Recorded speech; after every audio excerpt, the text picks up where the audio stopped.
Happy birthday to you. Sir समोर समोर sir. Happy birthday dear काका. Happy birthday to you. बार दिन ये आए, बार बार दिन ये गाए, तुम जियो हजारों साल ये हमारी है आरज़ू. Happy birthday to you. Happy birthday to you. Happy birthday to you. Happy birthday to you. चला धन्यवाद. अरे दारू गरम होईल.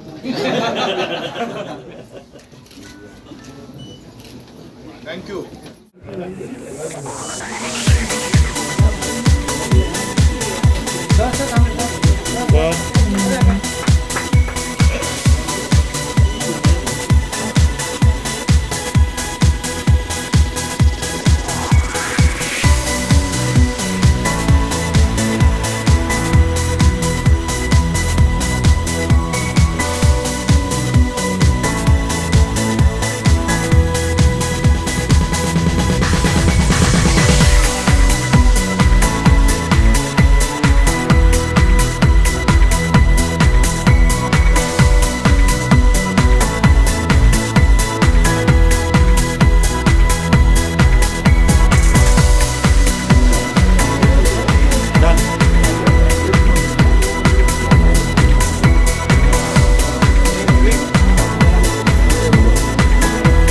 फोटो घेतात.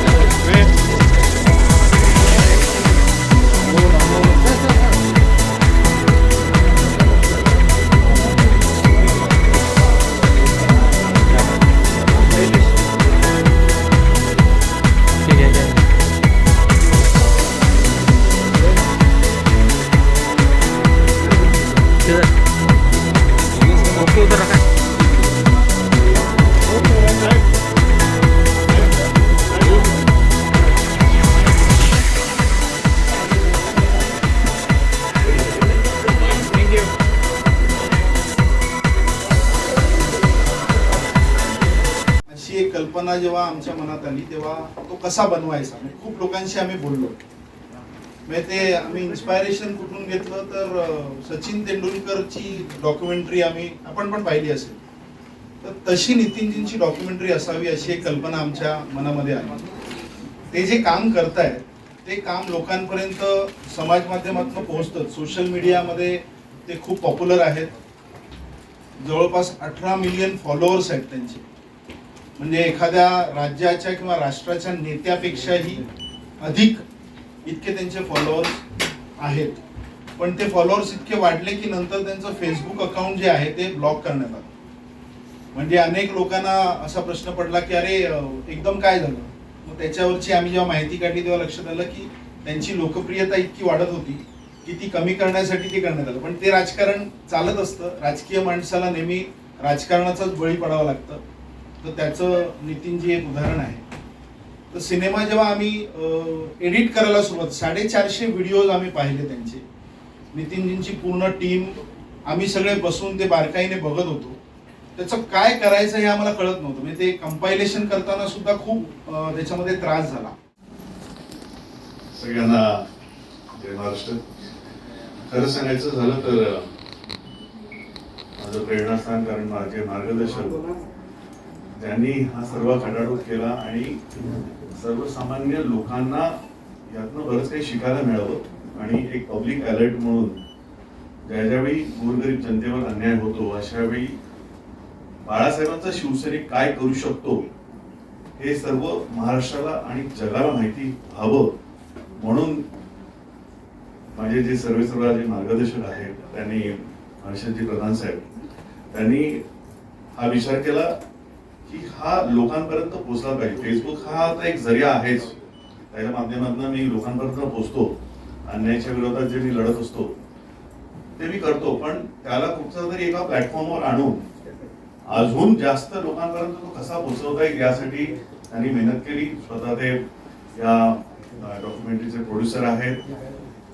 पुस्तकाचे लेखक आहेत आणि त्यांनी दिग्दर्शक केलं. त्याच्यामध्ये सिंहाचा वाटा आहे. विजय सामंतजी आपण इथे यावं, कारण ते त्या पुस्तकाचे लेखक आहेत. त्यांनी बरंच केलेलं आहे विजयजी सावंतजी. आणि माझ्याबरोबर सावलीसारखा राहणारा, ज्याच्यामुळे मी तुमच्यापर्यंत पोहोचू शकलो, त्याला विसरता येणं शक्य नाही. जो माझी सावली आहे तो म्हणजे इजाज खान. कारण त्याने ते व्हिडिओ, मी जे काही करत होतो तो माझा सावलीसारखा माझ्यासोबत राहून ते सर्व व्हिडिओ एडिट करणं, म्हणजे तो काय कोणत्या अशा फॅकल्टी मधला नाहीये. त्याला जे जमलं, त्याला जे वाटलं ते त्याने ते तुमच्यापर्यंत पोहोचवण्यासाठी प्रयत्न केला. आणि हा सर्व जो प्रवास जो सुरू झाला, म्हणजे बाळासाहेब आमचे सर्वांचे दैवतच, पण शिवसैनिक कसा असावा आणि शिवसैनिकांनी काय केलं पाहिजे हे मी लहानपणापासून, वडील आमचे शिवसैनिक, कुटुंब सर्व ह्याच्यातनं माझा तसा हा जो प्रवास जो आहे तो अन्यायाच्या विरोधात लढण्याची जी खुमी होती ती पहिल्यापासूनच होती. आणि मग जनतेमध्ये जाऊन जो कोणी अन्याय करेल, मला सर्वसामान्य जनतेचे मी एवढे विषय बघितलेले होते, महिलांवरचे अत्याचार असतील किंवा बिल्डरांचा विषय तुम्ही आता बघता की बिल्डर जुमानतच नाही. माझ्याकडे जवळजवळ 500 पोलीस आतापर्यंत येऊन गेलेले आहेत. फक्त ते आजही पोस्टवर आहेत, म्हणून त्या व्हिडिओच्या माध्यमातून मी तुम्हाला दाखवू शकत नाही. त्याच्यामध्ये एसीपी आहेत, डीसीपी आहेत, पोलीस हवालदार आहेत, जे आता तिथे त्या ड्युटीवर आहेत. त्यातले काही स्वर्गवासी झाले. कोणीतरी हरियाणाचा बिल्डर येतो, कोणीतरी बिहारचा बिल्डर येतो, कोणीतरी वसई विरारला काहीतरी चाळी बांधतात, सानपाड्याला वाशीला बिल्डिंग बांधतात आणि पोलिसांना घर देण्यास नकार देतात. बिल्डर सांगतो पोलीस स्टेशन मध्ये जा, कोर्टात जा आणि काय करायचे ते करा. त्यावेळी त्या सब इन्स्पेक्टर किंवा त्या इन्स्पेक्टरची रिव्हॉल्वर त्यांना ती गंजलेली वाटली असणार. त्यांना त्यांची वर्दी मी कधी काढू आणि कधी त्याला मारू. पोलिसांवर जर एवढे अत्याचार होत असतील तर तिथे सर्वसामान्य जनतेला न्याय कसा मिळणार. आणि मग ते पोलीस आपली खाकी वर्दी सोडून शिवसेना भवनामध्ये ज्यावेळी आपली व्यथा मांडायला येतात आणि त्या व्यथा ऐकल्यानंतर मी गप्प तर बसणार नाही, त्यांना ठोकावंच लागणार. कारण मला बोलायला आवडत नाही, मला ठोकायलाच आवडतं, कारण याची शिकवणच मला बाळासाहेबांनी दिलेली आहे. त्याच्यामुळे जिथे अन्याय दिसेल तिथे महाराष्ट्रात जर पोलिसांची भीती, आदरयुक्त भीती म्हणतोय, ती जर समाजकंटकांना नसेल तर मला, मी अभिमानाने सांगेन, बाळासाहेबांचा शिवसैनिक म्हणून त्या समाजकंटकांना माझी भीती, शिवसैनिकाची त्या भीती असणं फार गरजेचं आहे. आणि ती दाखवण्यामध्ये मी नक्कीच यशस्वी ठरलोय. कारण मी हे वारंवार मी बघितलेलं आहे की बरेच असे इन्सिडेंट्स होतात. आता ते करोनामधले हॉस्पिटलमधले तर आपण सर्वांनी बघितलेलं आहे, पण बरेच जण अशा मुली येतात, गर्दी असते, त्याच्यामुळे फक्त अशी सेल्फी काढतात आणि बॉसला पाठवतात आणि बॉस म्हणतो त्यांच्यापर्यंत जाऊ नको, मागच्या मागे फिर, जागेवर NFT करतात. 4.5 लाख जागेवर पगार जेवढा बाकी होता तेवढे देऊन मोकळे होतात. म्हणजे ही जी भीती आहे, त्यांना माहितीये ते का करतात, हे त्यांना माहितीये ते चुकलेले असतात. म्हणून कुठे ना कुठेतरी ही जी भीती आहे आणि ती समाजकंटकांना भीती ही राहिली पाहिजे. कारण कोणी येते, काही करतंय, कोणाला काही फरक पडत नाही. आणि ह्या अशा असंख्य गोष्टी आहेत. म्हणजे जवळजवळ माझ्या आतापर्यंत 2,500 ते 3,000 व्हिडिओज असतील आणि त्याच्यातनं शैलेशजींना हे सगळं सिलेक्ट करायचे होते. आणि हे सगळं सिलेक्ट करत असताना एवढे मोठे मोठे अनुभव आहेत. मी तुम्हाला सांगायला गेलं तर रात्र होऊन जाईल, पण त्यातले काही मी विशेष तुम्हाला 2-3 अनुभव नक्कीच शेअर करेन. कारण प्रधान साहेब दर बुधवारी ज्यावेळी हा जनता दरबार असतो ते सकाळपासून संध्याकाळपर्यंत, जोपर्यंत जनता दरबार चालू असतो तोपर्यंत ते तिथे बसलेले असतात. आणि त्याच्यानंतर आमचं ऑडिट होतं. आज कोणता विषय महत्वाचा झाला, आज नेमकं कोणाला न्याय मिळाला, आज काय काय झालं, याचं संपूर्ण. आणि असं नाहीये की जनता दरबारमध्ये जे आपण व्हिडिओ बनवतो त्याच्या माध्यमातून लगेच प्रॉब्लेम सॉल्व्ह होतात असं पण नाही. त्याला वेळ लागतो, ती कमिटमेंट आहे. माझं ते पॅशनेट आहे की एखाद्या माणसाला जर मला न्याय देता आला तर त्याच्याहून जो मला तो जो आनंद मिळतो ना, तो मी तुम्हाला सांगू शकत नाही. मला ती एक शांत झोप लागते. एक तरी काम माझ्या हातनं रोज झालं पाहिजे. आणि त्यांचे एवढे साधे साधे विषय असतात. डोमेस्टिक व्हायलन्स असतं. काल रात्री 2 वाजता एका ताईचा फोन आला. तिचं तानं बाळ होतं, ती ऑलरेडी माझ्याकडे येऊन गेली होती. तिच्याकडे 600 रुपये नव्हते. ती मुलगी एकदम सिरियस होते एक छोटीशा गोळीसाठी त्याला वणवण फिरावं लागत होतं. म्हणजे ते कुठेतरी ब्लेसिंग्स आहेत की ज्याच्यामुळे तिने माझा फोन लागला एका मेडिकल स्टोअर मधून तिला ते मी देऊ शकलो. तिचा जो आनंद आहे मी तुम्हाला सांगू शकत नाही. डोमेस्टिक व्हायलन्सचे एवढ्या केसेस येतात. आपण म्हणतोय की आपल्याकडे महिला आयोग आहे, आपल्याकडे बऱ्याच गोष्टी आहेत, कोर्टाचे विषय आहेत. कोर्टाबद्दल मी जास्त सर्वांनी कोर्टाबद्दल मी जास्त बोलणार नाही. पण ज्यावेळी कोर्टामध्ये एखादी केस चालते त्यानंतर फक्त तारीखवर तारीख मिळतात, निर्णय लागत नाही, त्यावेळी त्या लोकांनी करायचं काय, अशा बरेच विषय आहेत. विकृती वाढलेली आहे. बिल्डर तर तुम्हाला सांगतो मी ते ऐकतच नाही, कोणाचंच ऐकत नाही. तुम्ही जर वसई विरार नारासोपारामध्ये गेला तर त्याला प्रशासन पण तेवढंच जबाबदार आहे. प्रशासनाचे कोणतेही अधिकारी जुमानत नाही. तिथे बिल्डर तिथे ज्या प्रॉपर्टी असतात त्या जागा ज्या असतात, खाली जागा ज्या असतात, तिथे घरं बांधायला देतात, चाळी बांधायला देतात. सर्वांचे पैसे आल्यानंतर परत ते प्रशासन सगळं तोडून टाकतो. हा सगळा जो बाजार जो आहे तो एकमेकांच्या संगनमताने झालेला असतो. असे हजारो लाखो लोक वंचित आहेत घरापासून, पण तरी पण काही होत नाही. मग अशा वेळी अशा छपरी बिल्डरांना जो बसला पाहिजे, आणि तो जर बसला आणि तो त्याच्या माध्यमातून सर्वसामान्य गोरगरीब जनतेला जर मी काही दिलासा देऊ शकलो तर माझ्या शिवसेनेसाठी मी काहीतरी करतो. कारण शेवटी मी उद्धवजी बाळासाहेब ठाकरेंचा कट्टर शिवसैनिक आहे. आणि हा महाराष्ट्रामध्ये मला ज्यावेळी साहेब मुख्यमंत्री होते त्यावेळी अतिशय प्राऊडने मी सांगेन की साहेब ज्यावेळी मुख्यमंत्री असताना प्रधान साहेबांनी मला गोहेड ज्यावेळी सांगितलं की तुला जे पाहिजे ते कर, साहेब आपले मुख्यमंत्री आहेत, त्यावेळी तुला जे योग्य वाटतं, तू कोण चुकीचा असेल काही असेल तू ते बिंदास कर, कोणाला घाबरू नकोस. आणि मी तेच केलं आणि मी तेच करत राहणार. विषय खूप आहे, बहुतेक आपल्याला सगळ्यांना माहिती असेल.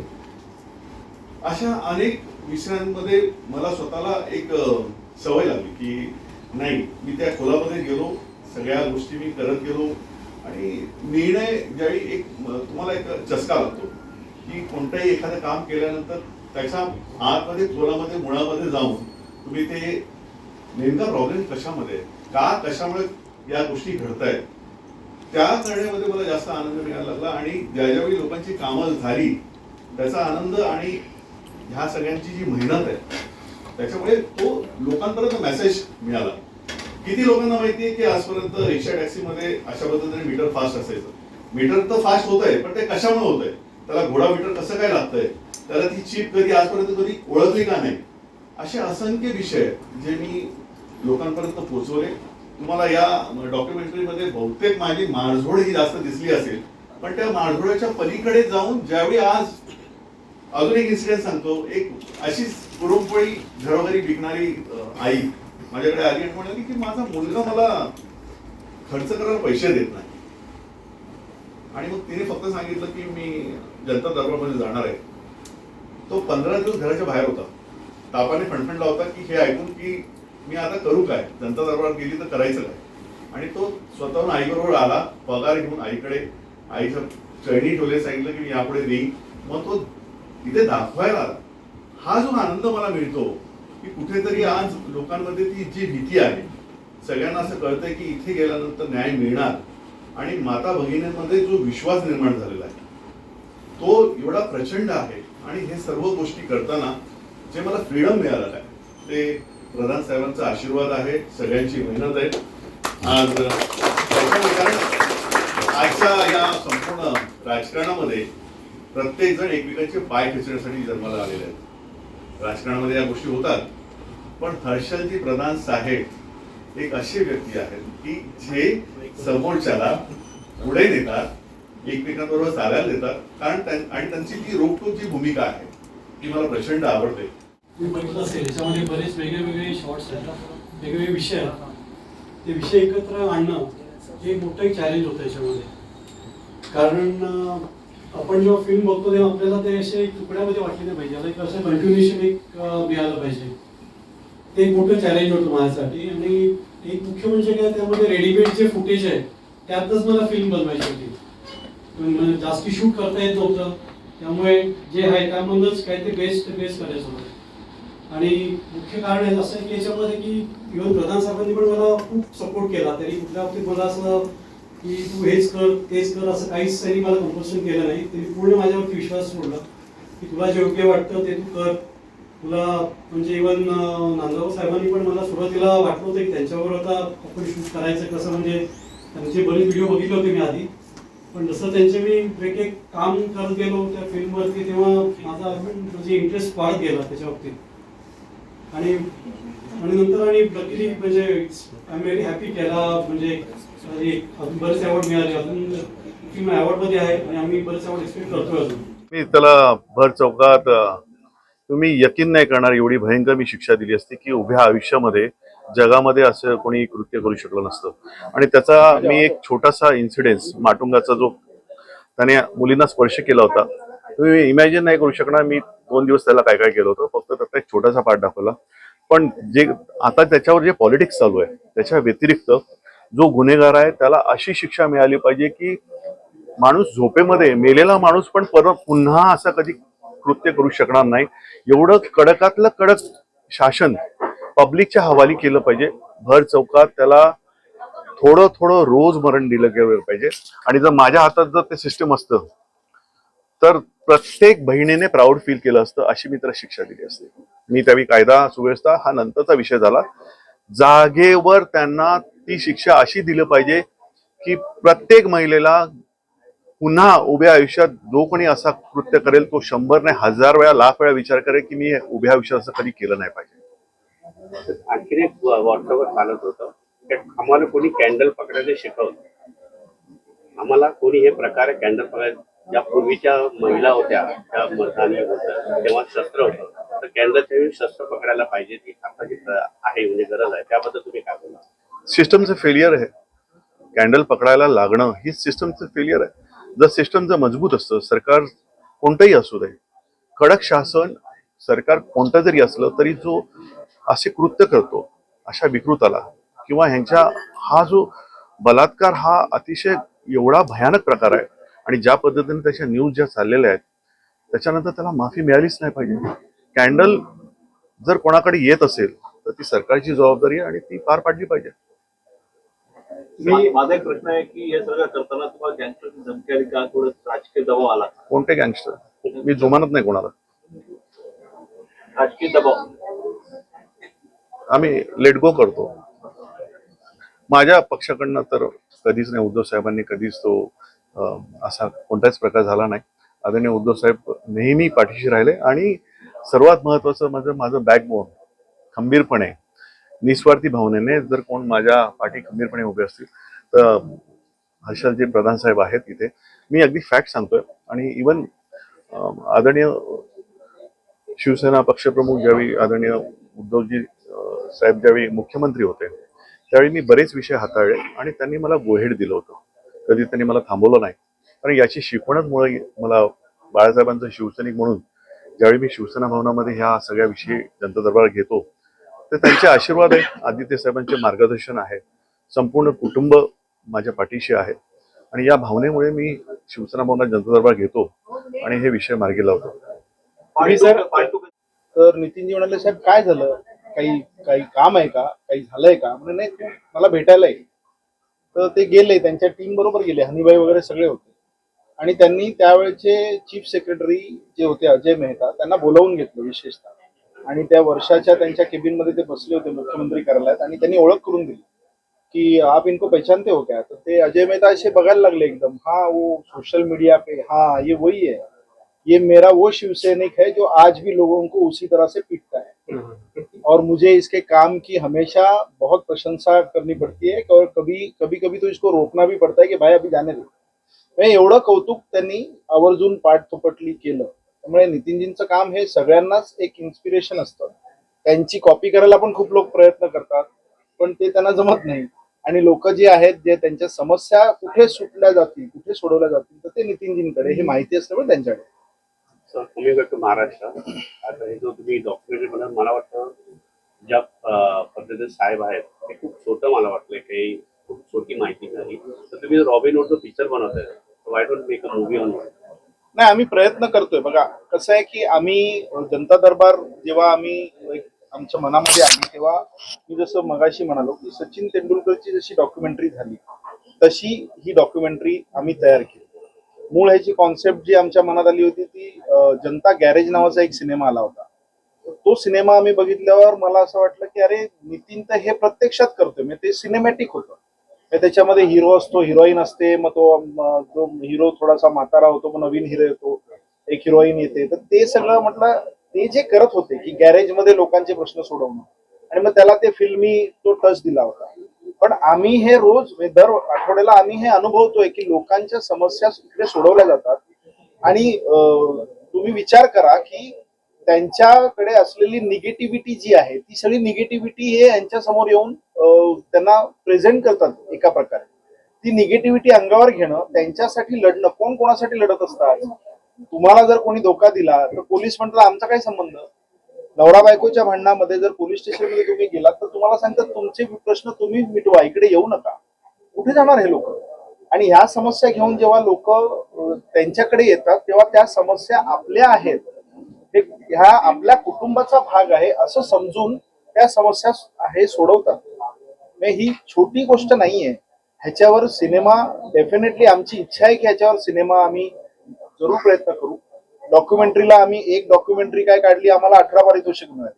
हे आमच्या ध्यानीमनी पण नव्हतं की ह्याला पारितोषिक पण मिळेल. कारण बरेचदा आम्ही जेव्हा हा सिनेमा झाल्यावर काही निर्मात्यांशी बोललो, जे काही वेगवेगळ्या चित्रपट क्षेत्रातले जे दिग्गज आहेत त्यांच्याशी बोललो, तेव्हा ते म्हणाले अरे तू हे कसं काय चालणार, आहे ह्याला कसं तू प्रमोट करणार?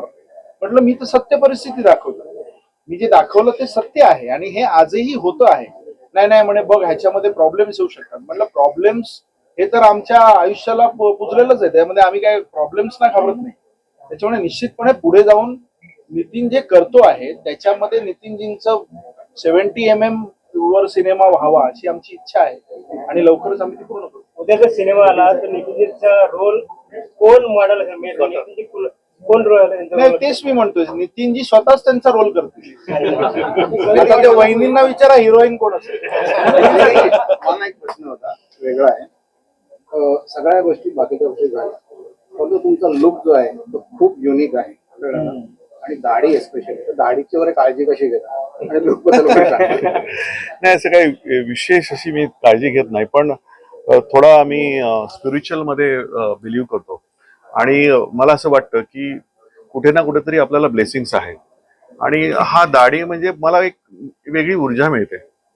आताची छोटी दाढी ठेवणाऱ्यांनी तर गद्दारी केलेली आहे, पण माझ्या मोठ्या दाढीमध्ये कुठेतरी एक काहीतरी वारसा आहे आणि प्रामाणिकपणा आहे ती, त्याच्यामुळे निष्ठा आहे. त्याच्यामुळे हे करणं फार दाढीवाला निष्ठावान असतो हे उदाहरण आहे.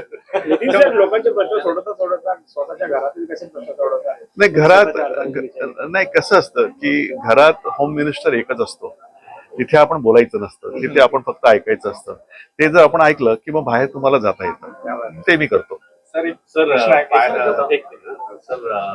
नांदगावचं फायर ब्रँड नांदगावकर, मी असं सांगू फायर ब्रँड. तर तुमची टीम असेल फक्त दिसताना मला एजाज तुम्ही आणि ते हे कोचर साहेब दिसतात, तर मागे किती असतं काय, किंवा तुम्ही 3-man शो असतात? आणि नाही, पडद्यामागे असंख्य मला हात असतात, ते तुम्हाला दिसत नसतात. आता तुम्हाला ओळख करून द्यायचं, आरोग्य विभाग सांभाळणारे ते मिलिंदजी आहेत, महिलांचे विषय असतील तर ते शिल्पाजी आहेत, गौरवजी आहेत ते सरकार विषयाचे विषय असतात ते गौरवजी करत असतात. त्याच्यानंतर संतोषजी आहेत ते जेवढे पण माझे पेपर वर्क आहेत ते संत, म्हणजे एवढे मला हात लागले. ते स्वप्नील जे आहेत, विलास आहे, तो जर मला एखादी इन्फॉर्मेशन पक्की पाहिजे असेल कुठे काय घडतंय, विलास हा वेगळ्याच पद्धतीचा माणूस आहे, म्हणजे आवलैया तोही आहे. आणि सर्वात महत्वाचं म्हणजे कौतुक करण्यासारखं काय आहे की इजाज खान जर माझी आता सोबती, मला माहित नसतं मी कधी कोणाला काय मारणार आहे, एखादा अन्याय झाला हा व्हिडिओ घेऊन तयारच असतो आणि जे काय होतं ते लाईव्ह होतं. मला माहित नाही याच्यातून चांगलं निष्पन्न होणार आहे, वाईट निष्पन्न होणार आहे, किंवा जर मी कुठेतरी एअरपोर्टला गेलोय 500 जणांना मी भिडतोय, मला ती एक शक्ती मिळते, हा तिथे व्हिडिओ घेऊन असतो तुमच्यापर्यंत पोहोचवतो. तर ह्याने जर ते पोहोचवलं नसतं तर मी एकटा काहीच करू शकत नाही. माझ्याबरोबर ती टीम आहे म्हणून मी आज जनता दरबार घेऊ शकतो. मी जर एकटा जर प्रवास करायला लागलो असतो तर मी इथे टिकलो नसतो.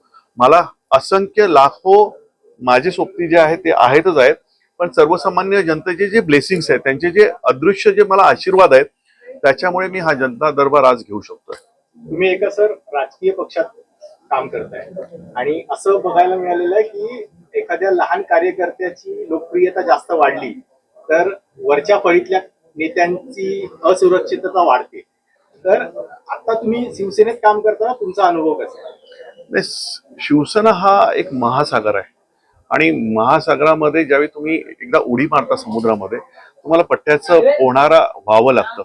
मी समुद्रामध्ये आता मी असा पोहतोय की जिथे जिथे जेवढे पण हडस येतील ते त्या समुद्रामध्ये पोहून पोहून मी तरबेज होणारच आहे. पण शिवसेनाच्या या महासागरामध्ये अशा गोष्टी मी अनुभवत नाही. मला सर्वांची साथ मिळते, सर्व नेत्यांची साथ मिळते, कारण जनता दरबार हा शिवसेना भवनामध्ये होतोय. त्याच्यामुळे उद्धव साहेबांचे आशीर्वाद आणि आदित्य साहेबांचे मार्गदर्शन याच्यामुळे मला अशी कोणतीच अडचण येत नाही. शिवसेनेमध्ये मला अशा कोणत्याही प्रकारची इथे आठवण असं काही होत नाही. थँक्यू.